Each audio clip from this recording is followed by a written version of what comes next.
हा व्हिडिओ जेव्हा मी Instagramवर पोस्ट केला तेव्हा मला खूप जणांच्या कमेंट्स आल्या होत्या की याचा प्लीज ट्युटोरियल शेअर करा. सो मी विचार केला की एक छोटासा मिनी ट्युटोरियल तुमच्यासाठी घेऊन येते. सो ही आहे माझी ब्युटिफुल क्लायंट. तुम्ही बघू शकता माझ्या क्लायंटच्या फेसवरती डार्क स्पॉट्स आणि पिंपल्स आहेत. जास्त हेवी टेक्स्चर नाहीये बट छोटे मोठे स्पॉट्स आणि छोटे पिंपल्स आहेत. सो मी सगळ्यात आधी यूज केला आहे टोनर. त्यानंतर मी इथे यूज करते मॉइश्चरायझर मी ऑलवेज ब्रशने अप्लाय करते. देन त्याला मी माझ्या फिंगर्सने ब्लेंड करते. त्याच्यामुळे मॉइश्चरायझर चांगलं स्किनमध्ये ब्लेंड होऊन जातो बिकॉज आपल्या हातामध्ये वॉर्मनेस असते. सो ऑलवेज ब्रशने अप्लाय केल्यानंतर तुम्ही हाताने पण एकदा मॉइश्चरायझर चांगलं ब्लेंड करा. देन माझ्या क्लायंटची रिक्वायरमेंट होती, त्यांना स्मोकी आईज हवा होता. सो मी सगळ्यात आधी ब्लॅक काजळ यूज केला आहे. त्याच्यानंतर मी त्याला स्मच करून एक ब्राऊन शेड घेऊन मी आय बॉलवरती फक्त तो डॅब डॅब करते. तुम्ही फक्त लक्ष द्या, मी ब्लेंड नाही केला आहे, आधी डॅब डॅब करून घेतला आहे ब्राऊन कलर. त्यानंतर एक ब्लेंडिंग ब्रश मी चेंज केला आहे आणि मग त्याच्यानंतर मी सगळं जे आयशॅडो आहे ते पूर्ण प्रॉपर ब्लेंड केलं आहे. मी कुठलाही कलर एक्स्ट्रा घेतला नाही आहे, फक्त मी ब्लेंड केला आहे. आय मेकअप नंतर मी स्टार्ट केलेला आहे बेस कलर करेक्टिंग. नंतर मी यूज केलेला आहे फाउंडेशन पण मी प्रॉपर ब्लेंड करून घेतलेला आहे डॅम ब्युटी ब्लेंडरने. देन जिथे जिथे माझ्या क्लायंटला क्रीजिंगचा प्रॉब्लेम होता जसे की अंडर आईज आणि स्माईल लाईन्स, इथे मी यूज केलेला आहे small beauty blender. Always use small beauty blenders for जे पण छोटे छोटे एरियाज आहेत त्यासाठी. देन तुम्ही बघू शकता की एकदम प्रॉपर जरा पण क्रीजिंग कुठेच दिसत नाही आहे. इवन माझी क्लायंट्स खूप बोलत होती तरीही तिला कुठेच क्रीजिंगचा प्रॉब्लेम आलेला नाही आहे. नंतर मी पूर्ण बेस सेट केलेला आहे पावडरने. लूज पावडर मी यूज केली आहे बेस लॉक करण्यासाठी. आणि तुम्हाला स्टार्टिंगला थोडासा हेवी वाटत असेल, व्हाईट दिसत असेल, पण ओव्हरऑल पूर्ण लूक खूप छान टर्नआउट झालेला होता. तुम्ही स्टार्टिंगला बघितलंच असेल. देन मी ब्लश अप्लाय केलेला आहे, हलकासा पावडर कॉन्टोर केलेला आहे बिकॉज माझ्या क्लायंटला एकदम हेवी बेस नको होता. देन मी इथे अप्लाय करणार आहे आयब्रोजसाठी मी यूज केलेला आहे एक पावडर.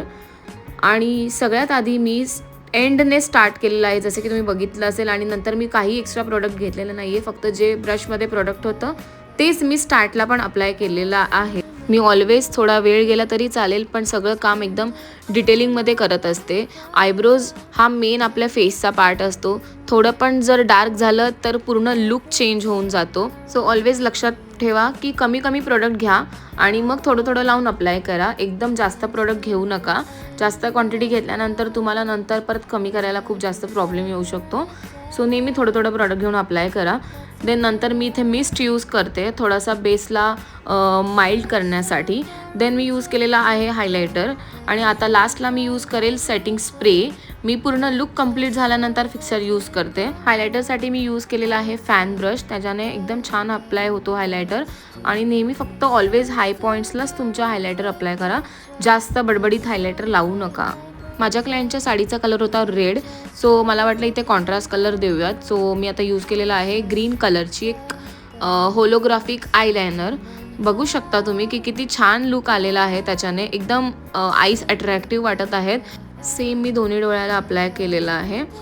देन ऑलवेज जेव्हा तुमचे आईज हेवी असतील किंवा डार्क असतील तेव्हा नेहमी न्यूड लिपस्टिक अप्लाय करा. जर तुमच्या क्लायंटला न्यूड लिपस्टिक आवडत नसेल तर at least go for light lipstick. त्याच्याने तुमचं आईज जे आहेत ते थोडे उठून दिसतील आणि लिप्सवरती कमी फोकस राहील.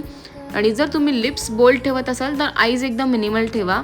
ऑलवेज हे लक्षात ठेवा की जेव्हा पण तुमचे आईज डार्क असणार तेव्हा ऑलवेज लिपस्टिक लाईट असायला पाहिजे आणि जेव्हा लिप्स डार्क असतील तेव्हा आईज लाईट असायला पाहिजे. आय होप तुम्हाला समजलं असेल. सो माझी क्लायंट पण खूप जास्त हॅपी आहे हा लुक बघून. तिला पण हा लुक जास्त आवडला होता. देन ती नवारी घालणार होती, सो आम्ही त्याच्यावरती मेसी खोपा केलेला आहे. आणि नंतर मी इकडे सगळ्यात लास्टला यूज केलेला आहे फिक्सर. ह्याच्याने एकदम मेकअप तुमचा लॉक होऊन जातो. ऑलवेज फिक्सर यूज केल्यानंतर तुम्ही फॅन किंवा त्याला ड्राय करा, पण नेहमी असा बेस तुमचा ओला असा ठेवू नका. देन मी लास्टला अप्लाय करणार आहे आयलॅशेस. तर इकडे मी यूज करत आहे कर्लर, जेणेकरून तुमचे जे आयलॅशेस आहेत ते थोडेसे कर्ल होऊन जातील. देन मी एकदम लाईट आणि नॅचरल आयलॅशेस यूज केलेले आहेत बिकॉज माझे क्लायंट्सचे आईज ऑलरेडी मोठे आहेत आणि खूप छान स्पेशियस आहेत. सो म्हणून मी एकदम लाईट लॅशेस यूज केलेला आहे जेणेकरून एकदम हेवी लुक नाही वाटणार. आणि ऑफकोर्स चंद्रकोरशिवाय महाराष्ट्रीयन लुक हा कम्प्लीट नसूच शकतो. सो तुम्ही बघू शकता एक टिकली साधी छोटी चंद्रकोर लावल्यानंतर किती जास्त लूक चेंज झालेला आहे. आणि हा आहे माझ्या क्लायंटचा फायनल लूक. तुम्हाला जर हा लूक आवडला असेल तर प्लीज कमेंट करायला विसरू नका आणि माझ्या चॅनलला लाईक, शेअर आणि सबस्क्राईब करा. Thank you so